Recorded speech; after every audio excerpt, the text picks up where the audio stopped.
Bonjour, je vous retrouve pour la nouvelle lune qui va avoir lieu à 14 degrés 4 du signe du Scorpion à 15h, à 15h02 heure de Paris.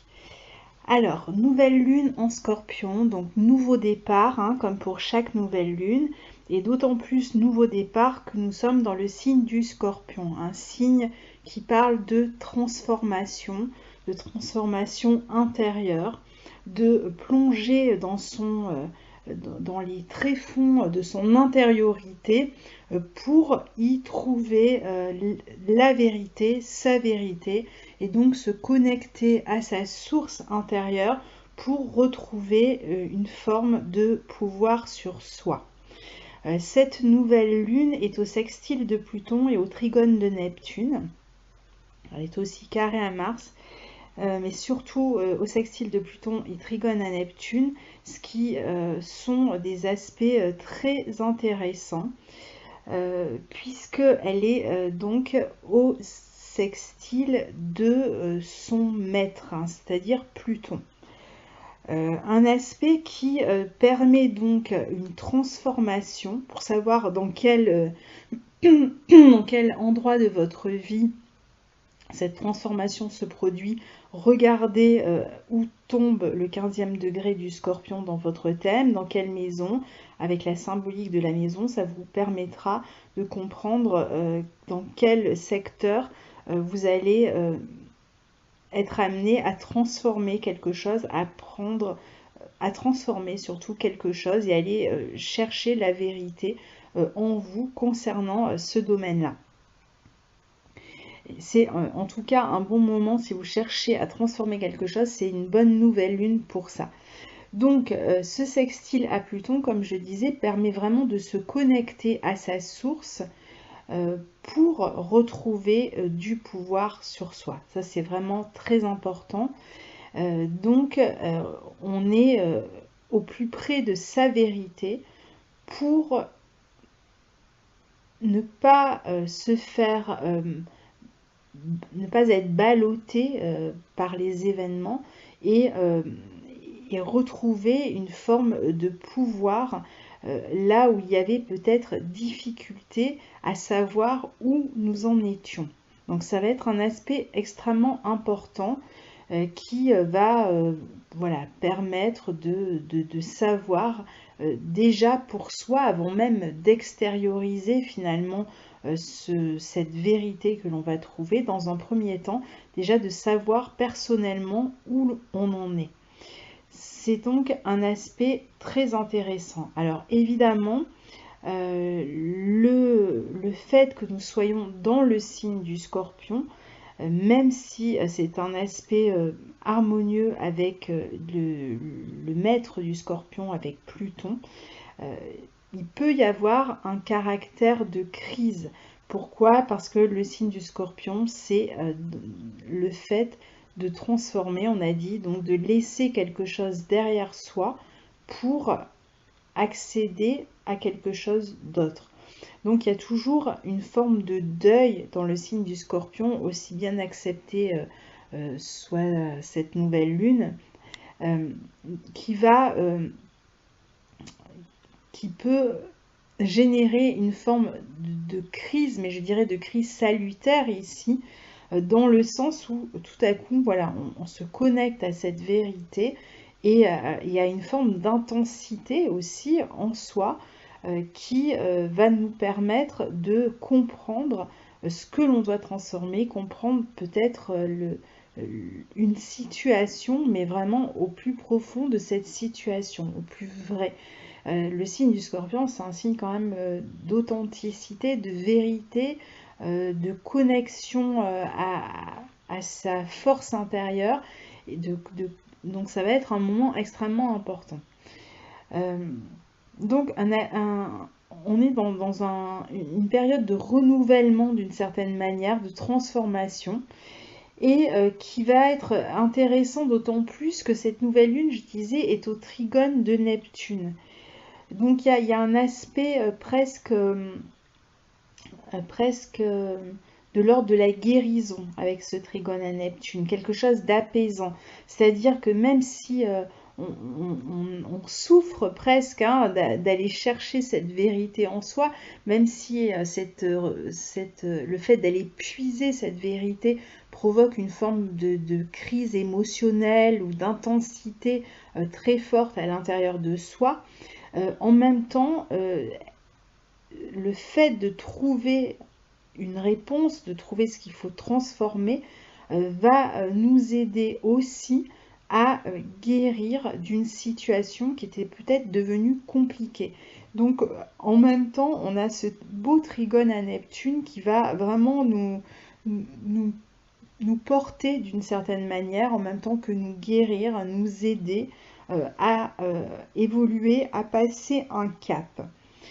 Et donc pendant cette période, on a aussi des signes qui peuvent se produire, espèce de synchronicité. On peut ressentir aussi des sensations fortes, parfois d'osmose avec les autres, d'appartenance. Hein. Le signe du Scorpion, il peut avoir aussi cet aspect-là. On a envie peut-être de se mêler à une autre énergie. Il peut y avoir une sexualité plus intense, une sensualité plus intense dans les relations aussi, surtout ceux qui sont touchés de près par cette nouvelle lune. Ceux qui sont... on va aussi accéder à une forme de réceptivité. Je parlais de connexion à sa source, mais il y a aussi l'idée d'être au plus près de son intuition. Et donc être extrêmement réceptif avec soi-même, avec l'extérieur, être connecté à soi-même, être vraiment dans l'intuition et même dans une compréhension extrêmement forte, même sur le plan psychologique, de ce qu'on est en train de vivre. On peut aussi être connecté à des attractions que l'on ressent. Il y a quand même un climat passionnel ici, il peut y avoir beaucoup de force d'attraction dans les relations amoureuses par exemple.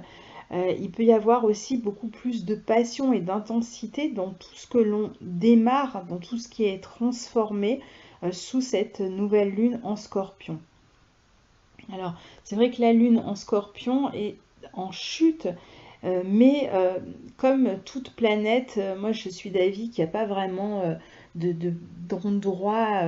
Il y a des endroits où les planètes sont parfois un peu dénaturées, donc on va appeler ça chute, exil, parce qu'elles s'expriment plus de la même manière. Mais c'est pas pour ça qu'il n'y a pas une force aussi dans ces planètes qui ne sont pas forcément soit exaltées, soit en domicile, etc. Et là, dans le signe du Scorpion, il y a, on n'est certes pas dans le côté nourrissant et doux, par exemple du Taureau ou du Cancer, mais il y a, donc il peut y avoir peut-être cette intensité, cette passion hein, dont on parlait, même dans les émotions, d'où aussi une forme de crise, hein, puisque il y a cette forte propension aux émotions qui peut donner l'impression parfois qu'on est mené par celle-ci, mais il y a quand même de la douceur qui est apportée par ce trigone à Neptune, et donc je pense que ça sera quand même vécu, certes avec intensité, mais avec une forme de soulagement quand même. Il y a vraiment l'idée d'un soulagement ici. Et évidemment aussi beaucoup plus de créativité, dans cette nouvelle lune avec le trigone à Neptune. Donc on peut vraiment comprendre des choses que l'on avait du mal à détecter soi-même, à comprendre son positionnement même dans un domaine particulier qui était peut-être en souffrance. Et on peut exprimer aussi des choses qui étaient cachées du coup parce qu'on les a comprises. Donc d'abord on les comprend, puis on peut être amené à les exprimer, ou on peut aussi comprendre quelque chose qui se passe autour de nous, un mystère, etc., qui nous amène à cette transformation, à cette prise de conscience. Et vous allez voir que cette prise de conscience, on a d'autres aspects qui nous en parlent, mais je vais y venir. Donc voilà pour vraiment le plus important de cette nouvelle lune en Scorpion. Alors les autres aspects, on a Jupiter qui est sur le dernier degré du Scorpion. Dernier degré, donc qui va franchir le seuil, qui va rentrer dans le signe du Sagittaire. Donc qu'est-ce que nous laisse ce Jupiter qui va quitter le Scorpion?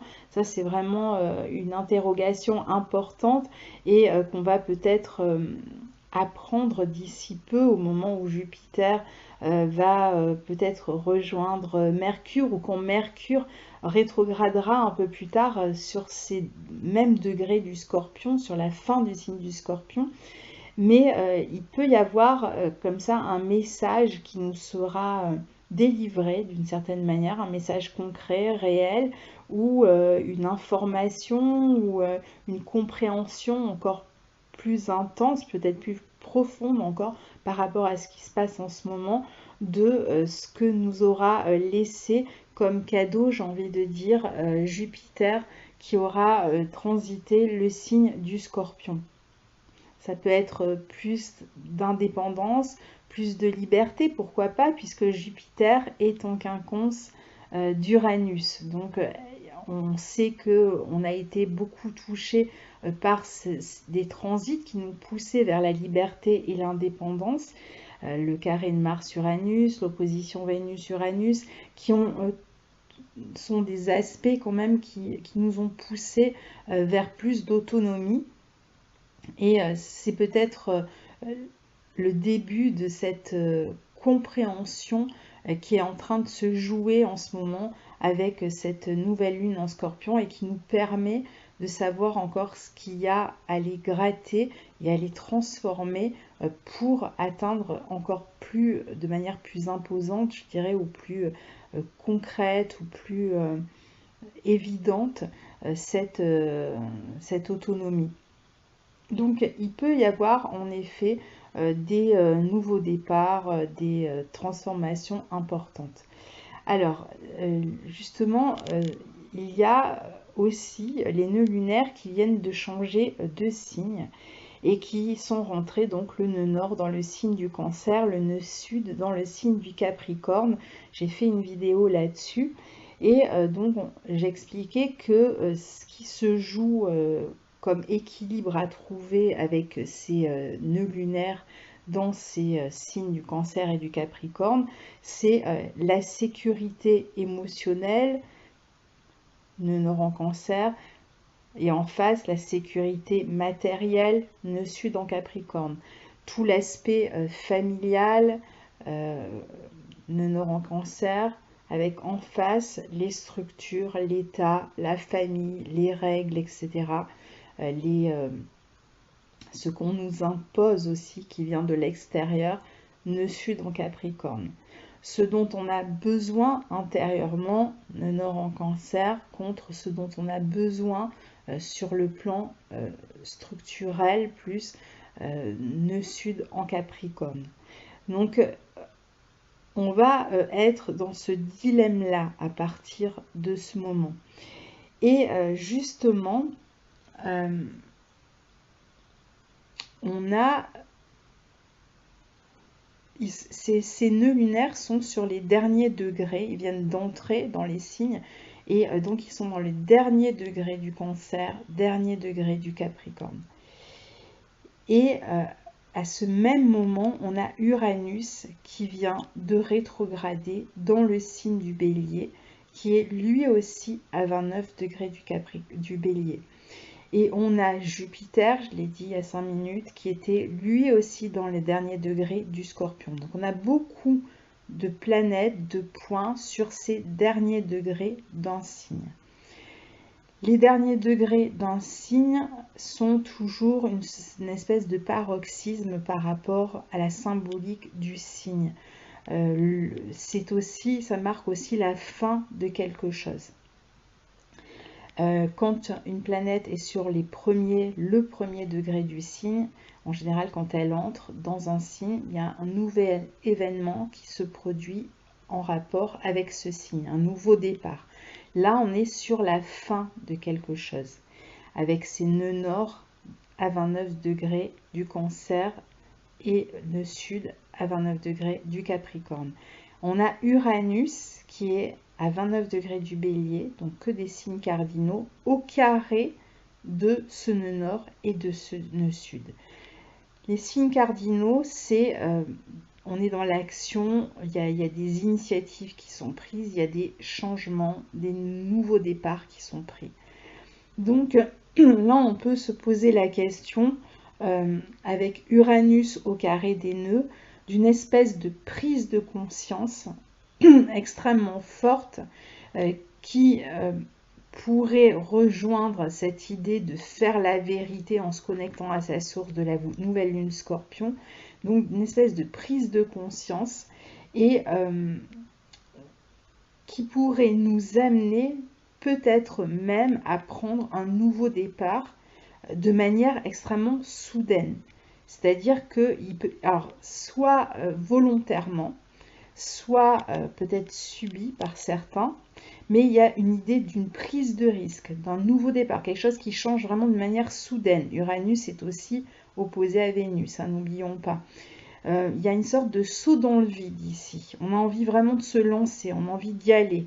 Donc il y a une prise de conscience qui, pour certains, chez certaines personnes, vont entraîner cette espèce de saut dans le vide, c'est-à-dire que ça faisait un moment qu'on était ballotté entre qu'est-ce que je choisis, mes besoins émotionnels ou la structure, qu'est-ce que je choisis, la sécurité émotionnelle, ce que je ressens, je donne plus de poids, d'importance à ce que je ressens, ou je reste sur le passé qui me donne une sécurité matérielle. On pouvait être comme ça tiraillé entre ces deux pôles, et Uranus au carré des deux nœuds lunaires vient nous amener à prendre un tournant, mais vraiment de manière extrêmement soudaine. Ça peut être très rapide en fait, ça peut vraiment suivre les jours de cette nouvelle lune. Donc il y a une prise de conscience qui peut entraîner ce saut dans le vide, ce nouveau départ. Et puis pour d'autres, ça pourrait être plus subi. Ça va dépendre de chacun évidemment, mais ça va être différent pour chacun. Autre point important dans cette carte de nouvelle lune, c'est la rencontre de Mars et Vénus en position harmonieuse, enfin, j'ai envie de dire, ça fait un moment qu'on attend qu'ils s'harmonisent ces deux-là. Et donc Mars en Verseau, au trigone de Vénus, rétrograde encore en Balance, qui peut permettre, voilà, on a compris quelque chose, on a éventuellement fait un saut dans le vide. Comment maintenant on s'harmonise dans ce nouveau départ? Comment on équilibre, maintenant qu'on a dit la vérité, qu'on a compris ce qu'on devait comprendre, qu'on a eu cette prise de conscience et même qu'on a agi, comment on s'harmonise entre nous? Alors, certains, il peut y avoir des ruptures, hein. Je ne dis pas que là, tout est rose, tout le monde va bien s'entendre, etc. C'est pas vraiment la question, en fait, hein. Même s'il y a des ruptures, c'est parce que, justement, on va aller chercher, d'une certaine manière, plus de liberté et en même temps plus d'équilibre dans notre vie relationnelle et émotionnelle. Et c'est vrai que le trigone entre ces deux planètes va permettre peut-être un échange plus équilibré dans les relations, quelle que soit la situation, même s'il y a une rupture. Il peut y avoir souvent d'ailleurs une espèce de dilemme entre une ancienne relation et une nouvelle relation ici. Et donc là, comment on va harmoniser, démarrer éventuellement une nouvelle relation de manière équilibrée, et pour d'autres, comment on va transformer une relation existante de manière à ce qu'elle soit plus équilibrée. Et enfin, dernier point, on a un carré de Mercure dans le signe du Sagittaire à Neptune dans le signe du Poisson. On est quelques jours avant la rétrogradation de Mercure. Et ce carré entre Mercure et Neptune peut indiquer justement qu'on cherche par sa compréhension à guérir. Il peut y avoir peut-être quelque chose qui va défier la logique ou la raison dans ce qu'on va faire. C'est-à-dire on va peut-être pas être capable de l'expliquer de manière extrêmement rationnelle. On peut sauter dans le vide, comme je disais, vraiment prendre un risque, mais on n'est peut-être pas capable de l'expliquer de manière rationnelle. Donc on a envie de se lancer, mais au niveau de la manière dont on communique les choses avec l'entourage, il y a peut-être encore un peu d'attente, peut-être la fin de la rétrogradation de Mercure, donc pour le mois de décembre, avant de pouvoir vraiment l'exprimer, l'expliquer. Ce qui veut dire qu'il est possible que malgré tout, suite à cette nouvelle lune et malgré toute cette transformation intérieure qui se produit, il est possible que l'on ne communique pas encore clairement sur ce nouveau départ ou sur ce que l'on a compris, sur ce que l'on a ressenti que l'on devait faire. On peut être amené à attendre encore un moment, à justement pouvoir poser des mots, pouvoir être plus vrai dans sa communication pour exprimer ce qu'on a ressenti. La difficulté pourrait être au niveau de l'expression pour l'instant. On peut craindre de blesser, on peut avoir du mal simplement à trouver ses mots, on peut avoir peur de trahir l'autre, que l'autre se sente trahi par rapport aux décisions qu'on envisage. Et puis on peut craindre aussi de se tromper. Donc peut-être qu'on n'en parle pas encore. Donc voilà, il y a énormément de clarté dans cette nouvelle lune, énormément de compréhension dans tout ce qui concerne l'intériorité. Maintenant, au niveau vraiment de la communication sur ce qu'on a ressenti, il est possible que ça prenne encore du temps. C'est-à-dire qu'on sait très bien où on en est, mais on n'est peut-être pas encore, ou tout simplement c'est peut-être pas encore le moment. Vénus est encore en train de rétrograder, puis ensuite ce sera le tour de Mercure, donc il y aura sans doute un moment plus propice pour s'exprimer et pour traduire peut-être même ce que l'on a compris et la direction que l'on va prendre, pouvoir l'expliquer à une autre personne. Donc voilà globalement pour cette énergie de nouvelle lune dont il y aurait encore, comme d'habitude, beaucoup à dire, mais je tiens à ce que ces enregistrements ne soient pas trop longs. Voilà, à très bientôt, au revoir.